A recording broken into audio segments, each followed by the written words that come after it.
Nay, tawag ng panganay na anak ni Aling Bebe sa kanya. O Chari, gising ka na pala. Pwede mo ba akong tulungan sa paghahanda ng pagkain natin? Utos ni Aling Bebe sa kanyang anak. Sige po, Nay. Pero Nay, alam niyo na po ba? Tanong ni Chari. Ha? Anong alam, Chari? Teka nga, patungkol saan naman yan? Ay nako, yak si Casper talaga. Hindi maaasahan. Pailing-iling na saad ni Chari. Bakit ka naman utos ng utos sa mga kapatid mo? Alam mo namang hindi maaasahan ang mga yon. Kasi naman na siya kasi ang nag-alok na siya na lamang daw po ang magsasabi sa inyo para daw hindi kayo tumanggi. At patungkol saan naman yan, Chari? Nagtatakang tanong ni Aling Bebe sa kanyang anak. Kahit napabuntong hininga na lamang ito bago ito sumagot. Kasi Nay, may proyekto po kasi kami sa school at hihingi po sana ako ng 100 piso para po sa bayaran po namin sa proyekto na iyon. At kailangan ko na po ngayon Ay nako anak, bakit ngayon mo lang sinabi? Nay, akala ko nga po kasi sinabi na ni Casper sa inyo. Pero kung wala naman po kayong pera, ay ayos lang naman po at titigil na lamang po muna ako sa pag-aaral ko sapagkat nakakahiya na po kasi na halos araw-araw po akong humingi ng palugit sa mga kaklase ko. Malungkot na saad ng kanyang anak na siyang naging dahilan upang halos madurog ang puso ni Aling Bebe. Anak, huwag kang tumigil sa pag-aaral, okay? Hanap ng paraan si nanay. Utang na lamang ako kay na Aling Berna. Saad ni Aling Bebe. Naku Nay, huwag na ho. At saka, titigil na lamang po muna ako sa pag-aaral sapagkat ayaw ko na rin po kayong nakikita na lumulubog na sa utang. Kung kayo tutulungan ko na lamang po kayo o hindi kaya naman, maghahanap po ako ng trabaho upang makatulong po sa pamilya natin. Suwestyon ng kanyang anak. Chari anak, hindi mo kailangang tumigil ng pag-aaral sapagkat obligasyon kong paaralin ka. Kaya't anak, eto, may pera pa naman ako dito. Ibibigay ko na lamang to sa'yo upang may pangbayad ka na sa bayarin nyo. Kaya't anak, kailangan mong mag-aral ng mabuti ha. Paalala niya sa kanyang anak. Huwag ko kayong mag-alala Nay, mag-aaral po ako ng mabuti. Dahil sa hindi ko po gusto na hanggang dito na lamang po tayo palagi. Seryosong saad ni Chari. Ganoon rin ako anak, kahit mamaya pag uwi ng tatay mo, ay kakausapin ko siya na kailangan ko nang magtrabaho dahil sa gaya ng sabi mo, hindi pwede na palagi na lamang tayong hihingi ng palugit. At isa pa, hindi ko gustong titigil kayo sa pag-aaral ng dahil lamang sa kahirapan na meron tayo. Pangako ni Aling Bebe sa kanyang anak. Maraming salamat po talaga Nay, sapagkat napakaswerte po naming magkakapatid sa inyo. Saad ni Chari at niyakap ang kanyang ina. Walang anuman anak, mahal ko kayo dahil sa kayo na ang naging buhay ko. Kaya't anak, lagi mong tatanda na gagawin ni nanay at tatay ang lahat ha, para lamang sa inyo. Sige na, magbihis ka na para makakain ka na at makaalis ka na anak. Suwestyon ni Aling Bebe sa kanyang anak, na siya namang sinunod kaagad ng kanyang anak. Napangiti na lamang si Aling Bebe sa tura ng kanyang anak. Kinagabihan ay maagang umuwi ang asawang si Rami. Mahal, ba't nandito ka sa labas tumatambay? Tanong ng asawa ni Aling Bebe na si Mang Rami. Hinihintay kita mahal, may sasabihin sana ako sa iyo At patungkol saan naman yan mahal? Tungkol sa pamilya natin at para sa kabutihan ng pamilya natin. Mahal, alam mo naman na hindi sapat ang kinikita ko sa paglalabada at pati na rin sa pangingisda mo sa mga gastusin natin sa bahay. Kaya't nais ko sanang magpaalam sa iyo na magtatrabaho ako sa ibang bansa. Panimula ni Aling Bebe. Ibang bansa? Mahal naman, huwag ka namang ganyan. Alam mo ba kung ano ang gagawin mo? Tanong kaagad ng kanyang asawa sa kanya.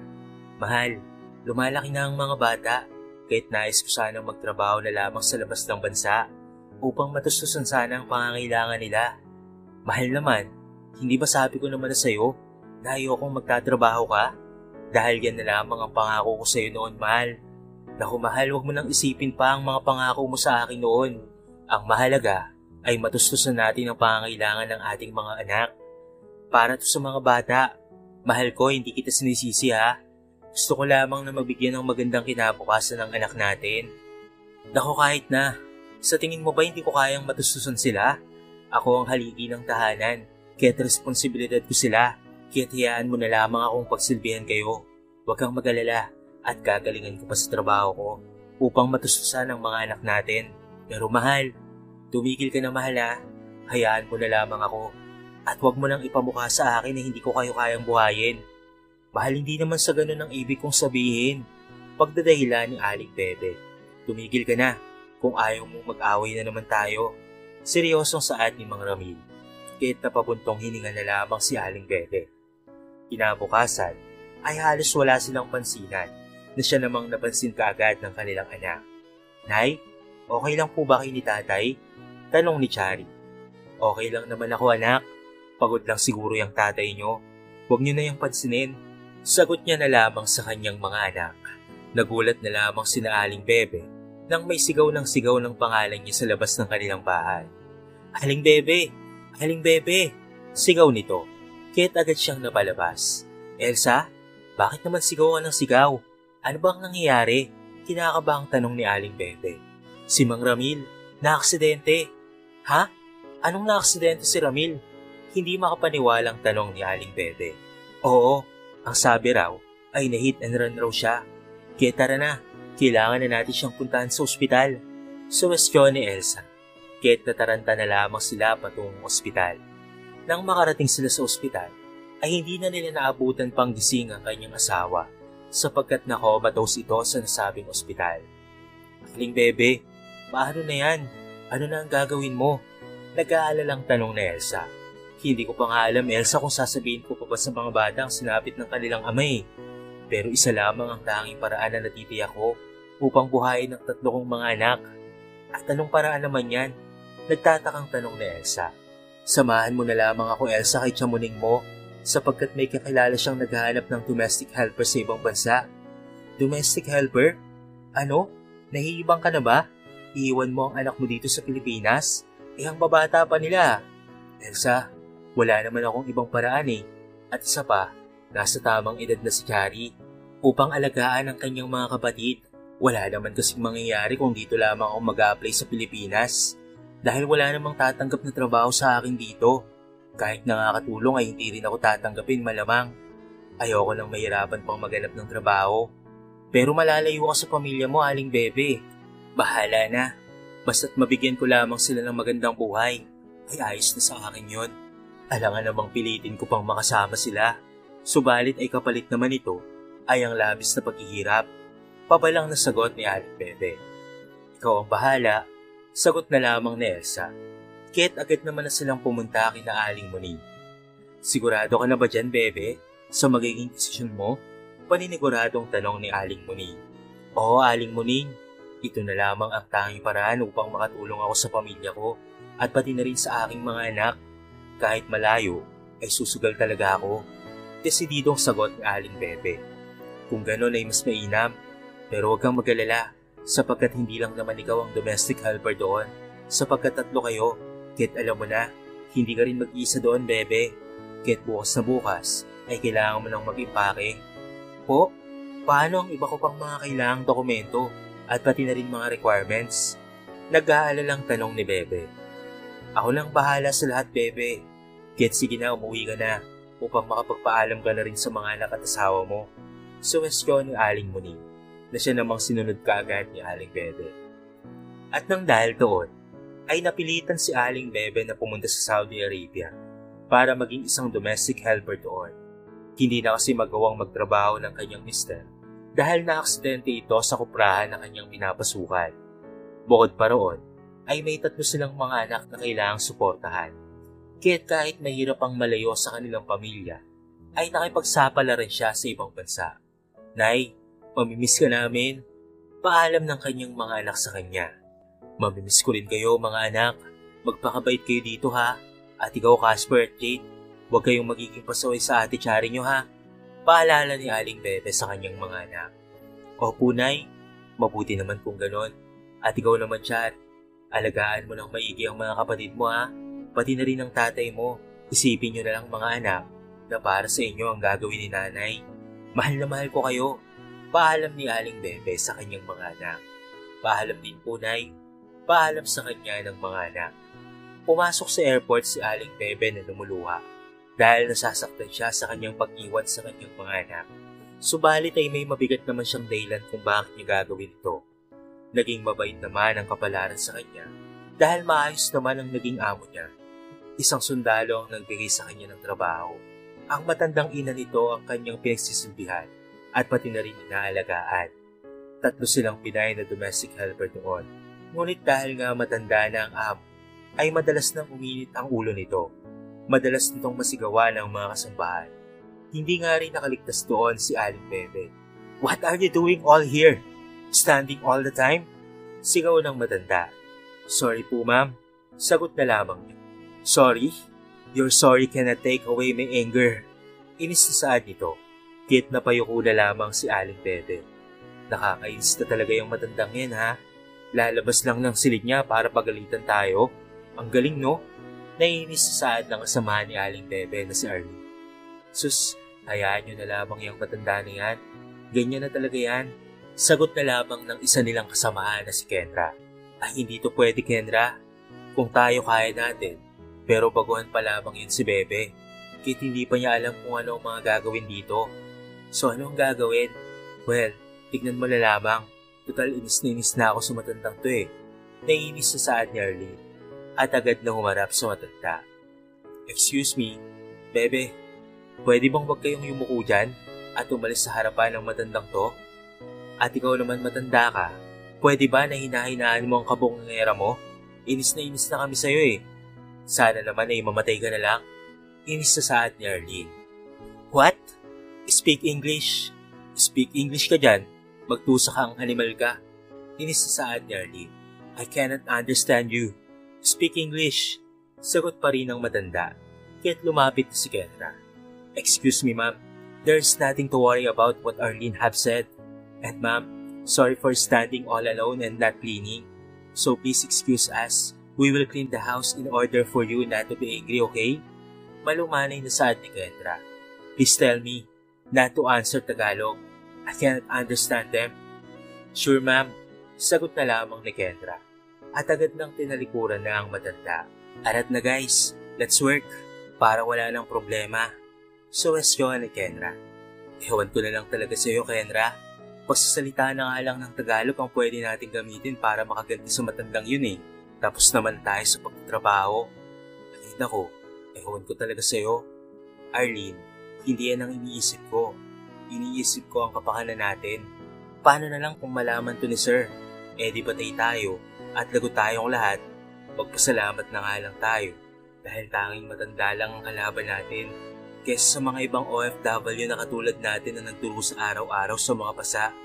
Sa atin naman, mga tenga lang naman natin." Pailing-iling na saad ni Kendra. "Tama si Kendra, kahit pagtiisan na lang natin ang matanda dahil maswerte na nga tayo at itong matanda lang ang tanging isang pagsubok para sa atin kumpara sa ibang mga OFW na halos patay na sila ng kanilang mga amo." Dagdag pa ni Aling Bebe. Di kayo na ang magaling, kayo na ang mababait." Sarkastikong saad na lamang ni Arlene. Isang araw ay pinagbabato ng matanda si Aling Bebe at pinapaalis sa silid nito. Nais lang naman niyang palitan ng salawalang matandang ako. "Get out of my room. You have no permission." Inis nitong saad. "Ma'am, I'm sorry. Your son ordered me to do this. I don't care. And always remember not to touch everything without my permission." Inis na saad ng matanda. "Sorry ma'am. You made me mad and angry again. I will go outside at the garden to calm myself. You are such an idiot." Inis na saad ng matanda at agad nang lumabas sa silid. Habang papalabas ng silid ng matanda, ay nakita si Aling Bebe ng kasamaang si Arlene. "Anong nangyari Bebe? At bakit galit na galit na naman yung matanda?" Kasi tinutusan ako ni Sir na palitan na daw yung salawal sa silid niya dahil madumi na raw yun. Hindi ba sinabi ni Sir na kapag natutulog na ang matanda? Sinabihan ako. Kaya nga lang, natutulog kasi kanina eh. Tapos nagulat na lamang ako nung bigla na lamang nagising. At ayun, galit na. Nagpaliwanag naman ako na si Sir ang natuto sa akin. Wisit talaga yung matandang yan, ano? Siya na nga ang pinagsisilbihan. Siya pa ang galit. Sa totoo lang ay maayos naman na talaga sana ang trabaho natin dito eh. Kung hindi lang dahil sa matandang yan, kung hindi lang maayos yung pagpapasahod ng sundalo nating amo, ay lalayasan ko na talaga ang matandang yan. Sad pa ni Arlene. Ay nako, ganyan talaga ang buhay, Arlene. Kitihaan na lamang natin na ganyan siya. Total hindi naman siya nananakit eh. At isa pa, ipagpaliban na lamang natin ang kanyang mga sinasabi. At hayaan lamang natin para wala ng gulo. Nako, pasalamat na lang talaga ang matandang yan at hindi ako nauutusan. Dahil kapag ako ang nautusan, ay magtutuos talaga kami. Total busit na ako sa kanya eh. Ubus na talaga ang pasensya ko, promise. Ano ka ba, Arlene? Matanda na si Madam. Unawain na lamang natin. Noong inaalagaan ko rin noon ang lola ko, ay ganyan din siya. Laging aburido. Siguro dahil mahirap lang din ang kalagayan nila. Pahayag naman ni Aling Bebe. Kahit na, parang hindi tayo tao kung ituring eh. Kung hindi lang masamang humiling ng masama sa kapwa, ay pagtiniri ko na ng kandila yung matandang yan. Parang bruha kong umasta eh. Galit na sambit muli ni Arlene. Gaya ng sabi mo, Arlene, maayos at mabait ang amo natin. Tanging si Madam lang naman ang hindi, kaya't wala tayong ibang magagawa kung hindi ang magtiis sa kung ano ang sinasabi ni Madam sa atin. Kaya't hayaan na lamang natin siya, okay? Habang may pangunawa pa tayo, ay kailangan pa rin nating taasan pa ang pasensya natin. So, asko ni Aling Bebe. Sana nga, Bebe. Pero sa totoo lang, nauubos na talaga ang pasensya ko sa kanya. Bahala na nga kayo. Basta't kung may pag-uutos man sa sir na involve ang matandang yan, ay kayo na lamang ang bahalang dalawa ni Kendra. Total ang babaik nyo eh. Sad ni Arlene. At agad nang umalis. Nagdaan ng ilang mga buwan at araw, ay kinaya pa ding tiisin ni Aling Bebe ang ugali ng matanda. At pakikitungo sa kanila na kahit na minsan, ay tinutubuhan na rin ng inis itong si Aling Bebe. Dahil nga nasasaktan na siya sa mga salita ng matandang amo nila. Subalit ay pilit na lamang niya itong iniintindi. Sa kanilang tatlong kasambahay, ay tanging siya na lamang ang matyagang nag-aalaga sa matanda. Isang araw, ay napansin ng kasambahay na parang hindi na tumatawag ang amo nilang sundalo. Magkakatapusan na ng buwan, at naghihintay na sila ng sahod para ipadala sa kanilang pamilya. Ngunit pilit nilang tinatawagan ang kanilang sundalong amo, pero hindi nila ito makontak. Subukan mo rin kayang tawagan si Sir Arlene. Baka sakaling makontak mo siya. Sad ni Aling Bebe sa kasamahan. Kahapon ko pa yan sinusubukang tawagan pero wala talaga eh. Ano na kaya ang plano niya sa atin? Sad ng ginang. Siguro ay hintay na lamang natin magtatapos na ng buwan. Kung wala pa talaga siyang ipapadala, ay saka na nating tawagan. Sad naman ang isang kasambahay na si Kendra. Oo nga, pero sa totoo lang, ay nag-aalala rin talaga ako sa kanya. Kasi sa tagal natin dito, ay hindi naman siya palaging tumatawag eh. 2 beses sa isang linggo lamang. Para kamustahin ang nanay niya. Wala naman sanang masamang nangyari sa kanya. Sad na lamang ni Aling Bebe. Lumipas ang ilang mga araw at hindi na nga nagparamdam pa ang among sundalo. Patuloy na kinokontak ng mga kasambahay ang Ginoo, ngunit wala pa ring balita. Hanggang sa narinig nila ang matanda na umiiyak at nagwawala. May son is gone. Sad ng matanda, kahit nanlaki na lamang ang kanilang mga mata sa narinig. At agad na pinuntahan ng matanda. Pilit na pinapakalma ni Aling Bebe ang matandang amo, ngunit patuloy ito sa pagwawala. Hanggang sa nakita ni Aling Bebe ang pinapanood ng matanda. Patuloy pala ang giyera at sigurado ang matanda na nakasama sa pagsabog ang kanyang anak na sundalo. Pinigilan ni Aling Bebe ang amo sa pagwawala sa pamamagitan ng pagyakap dito.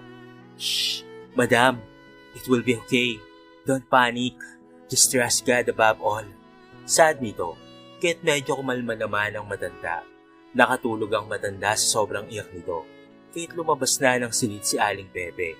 Bebe, totoo ba yung sigaw ng matanda? Tanong kaagad ni Arlene. Masakit mang sabihin pero, oo, sapagkat patuloy pa pala ang giyera at kasama doon si Sir sa sumabog. Ano? So ibig sabihin nito, wala na si Sir? Paano na lang tayo? Sino na ang magpapasahod sa atin? Alangan namang yang matanda na yan, na umaasa lang naman yan sa kanyang anak. Huwag ka namang magsalita ng ganyan, Arlene. Sad na lamang ni Kendra. Bahala kayo sa buhay nyo. Sagot naman ni Arlene. Anong gagawin natin ngayon? Kailangan ng pamilya ko ang pera. Hindi pa nila tayo nababayaran. Sad ni Arlene, nang medyo matauhan na at nakabawi na sa pagkagulat. Hindi pa namin alam. Sad na lamang ni Aling Bebe. Bahala na nga kayo dyan. Ako ay aalis na ako. Hindi ko na kaya pang manatili sa lugar na ito kung hindi lang rin naman tayo pasasahurin. Narito ako sa Saudi para magtrabaho. Hindi ko kayang alagaan ang matandang yan, lalong-lalo na kung libre. Sambit ulit ni Arlene. Ikaw, Kendra, ano ang magiging desisyon mo? Tanong ni Aling Bebe. Pasensya ka na talaga, Bebe ha. Pero gaya ni Arlene, ay hindi ko kayang pagsilbihan si Madam ng libre lang. May pamilya rin ako sa Pilipinas na nag-iintay ng sahod ko. Kaya nga tayo nag-ibang bansa upang makapagtrabaho para matustusan ang pangangailangan ng pamilya nating naiwan. Kahit aalis na lamang kami. Malungkot na sambit ni Kendra. Sandali lang naman, hindi natin pwedeng iwanan si Madam. Masyado na siyang matanda para pabayaan. Maghintay pa tayo ng ilang sandali para malaman natin ang gagawin. Baka naman hindi pa nasawi ang ating amo. O baka mamaya ay may tulong na darating. Huwag naman nating iwanan si Madam sa ganitong kalagayan. Pakiusap ni Aling Bebe. Kung kaya mong magtrabaho sa bruwan na yan, na walang bayad, ay ikaw lang yan. Pero aalis na rin ako. Maghahanap na lamang ako ng ibang amo. Total hindi ko rin naman gustong alagaan ng matandang yan Salamat at makakawala na ako sa kanya. Dagdag naman ni Arlene. Pero may kontrata tayo. Huwag muna kayong umalis basta-basta. Kawawa naman ang matanda. Muling pigil ni Aling Bebe sa mga kasamahan. Wala nang nagawa pa si Aling Bebe para pigilan ang mga kasamahan. Tuluyan nang umalis ang mga ito. Bitbit ang ilang mga gamit bilang kabayaran daw sa kanila sa buwan na hindi nabayaran ng kanilang serbisyo. Ngunit hindi umalis si Aling Bebe. Nanatili siya sa piling ng matandang amo kahit na wala pa ring bayad. Dahil dito ay unti-unting naging mabuti sa kanya ang matanda. Bebe, should go to. I don't have any money to pay for your service. My son is gone. I don't have any means now. Wika pa ng matandang banyaga. It's okay, Madam. I will stay because somebody needs to take care of you. We will find way to survive. Sad naman ni Aling Bebe. You have a very great heart, Bebe. And I hope one day I could repay your kindness. Muling sambit pa ng amo. Mabuti na lamang at kahit papaano ay may ipon itong si Aling Bebe. Kaya may naipapadala pa rin siya sa kanyang pamilya sa Pilipinas. Ni hindi niya masabi sa kanyang asawa ang nangyari dahil ayaw niyang mag-alala pa ito. Ngunit nangangamba na rin si Aling Bebe dahil hindi na sapat ang kanyang ipon para makauwi siya sa Pilipinas. Isang araw ay walang makain si Aling Bebe at ang matanda. Kumakalab na ang sikmura ni Bebe, ngunit ibinigay pa rin niya ang natitirang pagkain sa kanyang matandang amo. Alalang-alala si Bebe dahil wala siyang kakilalang kamag-anak nito. Hindi rin niya alam kung saan hihingi ng tulong upang may makain sila. Hanggang sa isang araw ay may nagbabalik. Tila nakakita ng multo sa pagkabigla itong si Aling Bebe nang makita ang sundalong amo sa kanyang harapan. May benda ang ulo nito at pati na rin ang ibang bahagi ng katawan. Sir, is that you? Gulat na tanong ni Aling Bebe. Tumango na lamang ang kanyang amo at nakwento sa nangyari. Kaya naman pala hindi ito nagpaparamdam ay nasugatan nito sa gyera. Mabuti na lamang at hindi ito napuruhan at nakaligtas pa rin. Dali-daling pinuntahan ng binatang sundalo ang ina upang tignan ang kalagayan. Napaluhan na lamang ito nang malaman kung ano ang tunay na nangyari habang wala siya. Labis ang pasasalamat ito kay Aling Bebe dahil sa ginawang pag-aaruga si ina habang wala siya. Your heart is so big, Bebe. Thank you for taking care of my mother while I am away.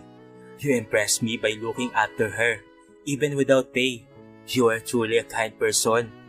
I want to repay your kindness. Sad ng sundalo. Ang hindi alam ni Aling Bebe at ng matandang amo ay na-promote ang sundalo. Sa palasyo na ito maninilbihan. Lilipat na rin sila ng bahay. At dahil doon, ay kukuha pa ito ng mga kapalit na kasambahan. Si Aling Bebe na ang magiging mayordoma. Bukod pa roon, ay nagbigay ng malaking halaga ang sundalo sa pamilya ni Aling Bebe na naiwan sa Pilipinas. Naipagawa tuloy ng ginang ang kanilang bahay sa probinsya. Nagkaroon na rin ng puhunan ng kanyang mister para sa isang negosyo at naipagamot na rin ito ng maayos. Ang dating tauhan lamang ng koprahan, ngayon ay may-ari na ng taniman. Sadyang nag-iba ang buhay ni Aling Bebe at ng kanyang pamilya at ang lahat ng ito ay dahil sa mabuti niyang kalooban. Thank you for everything, sir. Don't thank me. I must thank you because you have a very kind heart. Show me what really a Filipino attitude are. You are very kind in the midst of struggles in life. You showed kindness and you are strong. Thank you for everything, Aling Bebe. You deserve more than that. Sad pa ng sundalo. Mula noon ay naging masaya at maginhawa na ang buhay ng pamilya ni Aling Bebe. At nang pumanaw nga ang matanda, ay nakauwi na nga si Aling Bebe ng Pilipinas dahil wala na siyang aalagaan pa. Pero ang maganda ay sama-sama na sila ng kanyang pamilya at meron silang maayos at sariling negosyo.